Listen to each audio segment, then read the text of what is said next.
So ayan, updated na ba ang lahat? Pero alam nyo ba guys, last day pa po itong update na to ni Meta at alam ko marami nang nakakaalam. At kung isa ka sa hindi pa nakakaalam ng update na to, pues magstay ka muna dito sa video ko. So ayun guys, ang bagong update ni Meta ay ang pagkakaroon nga ng ads. Yes, may ads po ang ating mga video. Pero syempre, kung ikaw talaga ay mayroon ng stream ads, hindi na po bago ang pagkakaroon ng ads. So ang tinutukoy natin dito guys is yung hindi pa nakakapag-set up ng for stream ads. Katulad na lamang kung hindi pa puno ang iyong 5K followers at syempre yung 60 minutes view. So ibig sabihin, wala ka pa talagang ads at wala ka pang kita. So, ang tanong ng karamihan, meron po bang papasok na kita sa kanila?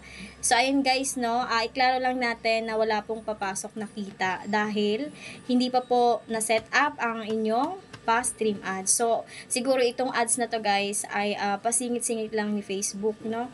Kasi siguro nasayang siya sa mga video na walang ads. So, ang gawin na lang natin is, gawin na lang natin itong inspiration na mag-upload tayo araw-araw para talagang totoong magka-ads tayo.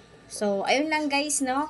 At sa mga nagtatanong, ito na po, no, naklaro na natin na wala pa pong kita. So, alam mo naman yan kung ikaw ay set up na ng stream ads o di kaya ay for setup ka pa lamang. So, ayun, may kita yon. So, pero kung wala pa, so, ibig sabihin, yun yung bagong update ni Meta, ang mga ads, no, na pasingit-singit sa ating mga video. So, ayun guys, thank you.